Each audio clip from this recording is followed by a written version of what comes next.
Callum Lane, welcome to The Growth Concept. Thank you.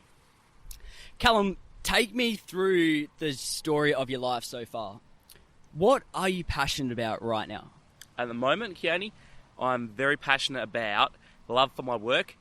So in my job, work at Bunnings as a trade specialist, I do a lot of sourcing and supplying a lot of my builders and a lot of my customers with their building materials.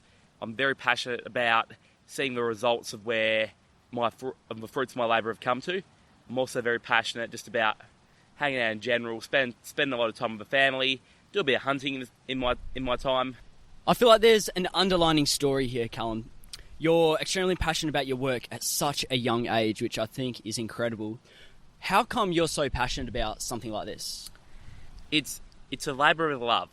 From a young age, I've always been involved in building stuff and in helping Dad.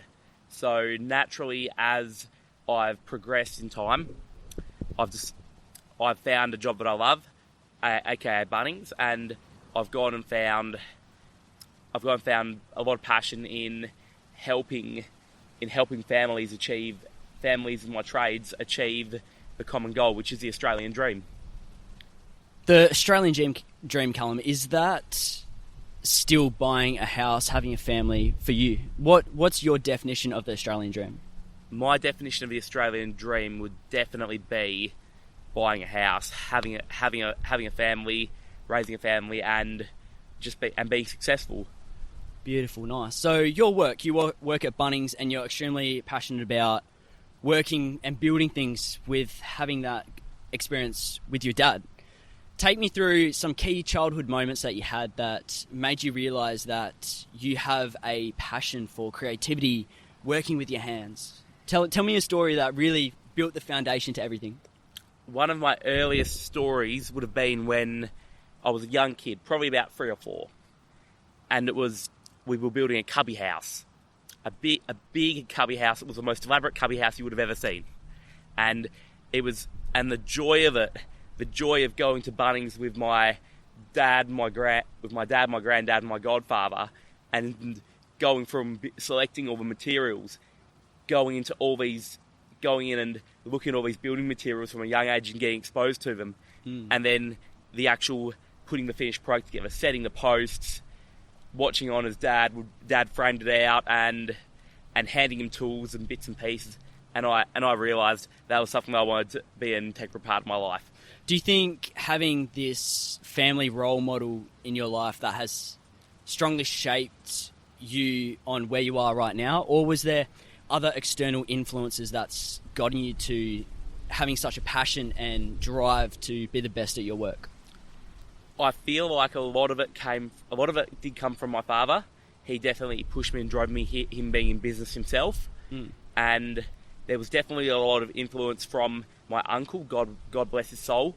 He was one person who always pushed me to be my best, be the best person you can, and always strive for excellence.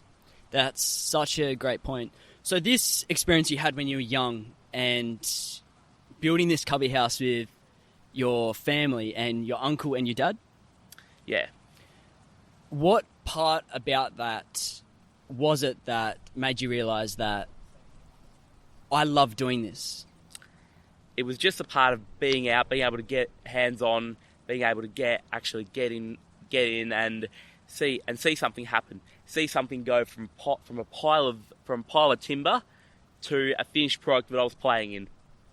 Such a great point. Callum, let's talk about your school journey. You were very young. You were 21? 20. 20. Beautiful.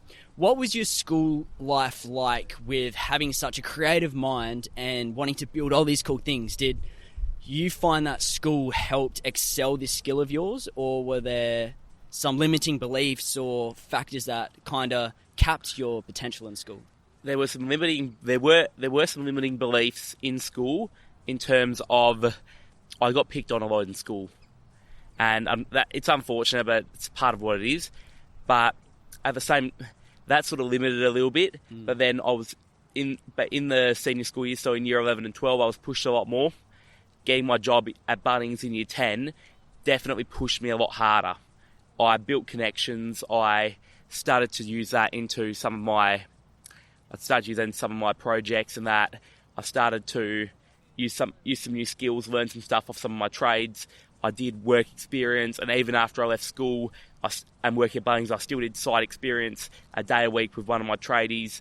I just got my white card, and I just decided to jump on site and with them and just learn.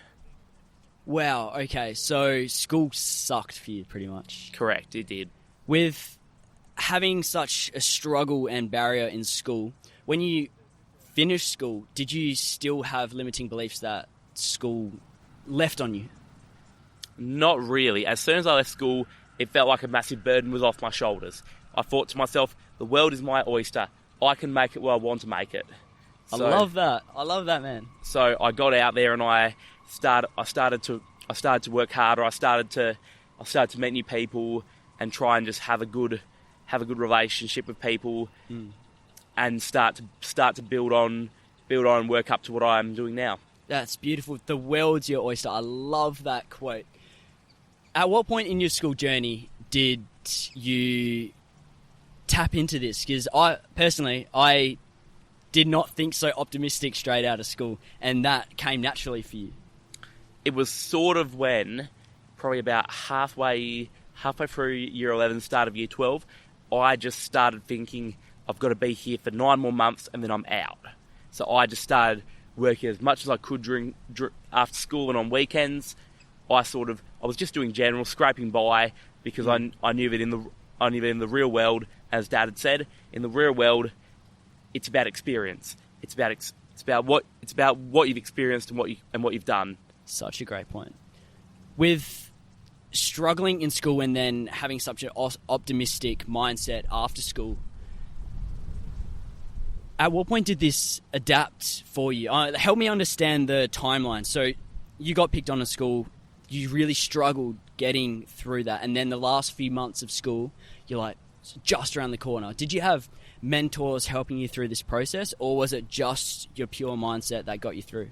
It was definitely, there was a bit of mentorship involved. There was a lot of it from my family. So my uncle, who was still alive at the time, definitely a lot from him. I made a few trips down to see him in his country town, help him on his farm in year 12, and get some quality time with him. There was my father pushed me a lot as well. He told me that working is your future, and he just said, you want to just be out there and you just want to work and build relationships. Callum, I love that. And with having this wisdom so young about building relationships, Perth is a small world, as you know. Yes. Someone struggling or been in the same shoes as you that had a shit time in school, really struggled, and now they've come out, they're working, but it's just not going their way. What advice would you give to someone that is wanting to grow such an optimistic mindset like yourself? I would advise work hard. Look at what you're doing, see how you can improve it. Don't be afraid to get feedback from others. I would say find yourself some good friends and some good mentorship. Mentorship is one thing that was invaluable for me from my whole family. Why is that? Just because I was banking on experience from people that were older. So people that had been around the block, they've been alive for 50, 60 years. You know, they've had wisdom. You gain a lot of wisdom over the years, I've found, and you can draw on a lot of that. So someone wanting practical step-by-step advice right now, would that be, how can someone actively seek out a mentor if they don't have a support system in their household? I would say joining groups. So find a hobby or something that you're interested in. Join a group, as well as things like Toastmasters as well with public speaking. I know that you do that, and I've seen that they do really good things. There are lots of groups around, but with those groups you'll find people that are like-minded with you, and you'll be able to connect with them, and then you'll just be able to share brains, per se. Did you get mentorship outside of your family circle? I had a little bit of mentorship from friends of ours. Friends of ours gave me some very wise advice as well, and I found that to be extremely valuable. I love that, Callum. Callum Lane, if you could go back to your younger self, whether that's you going through school, going through these challenges and barriers to finishing school, what would you tell yourself and why with the knowledge and wisdom you have now? I'll tell myself, don't give up. Work hard, be dedicated and love what you do, and never give up. I love that. Even though it may seem hard, just don't give up. I love that. Callum Lane, the last guest I interviewed on the podcast left a question for you, not knowing who you are, what your story is, or what you tell. The question was by Lacey Filipich. The question is, if you could wave a magic wand and change one thing, what would it be? The one thing I would change. That's a tough one. I would definitely, if I could go back 20 years with the information I knew now, I feel like I would definitely try and make an impact on other people's lives. I feel like, and it's maybe not too late for this. It's definitely not. I feel like I could make an impact, provide a bit of mentoring and some advice to people, and I try to do that to some of my colleagues at work, some of my newer colleagues. I help them out. I show them the ropes. I go above and beyond. I'd like to think. Callum Lane, thank you so much for coming onto the Growth Concept podcast. What question do you want to leave for the next guest, not knowing who they are, what their story is, or what they stand for? All right, my question is going to be, if you could go back 10 years, what would you tell yourself knowing what you know now? Callum Lane, thank you very much, brother. It's been a pleasure, Kearney.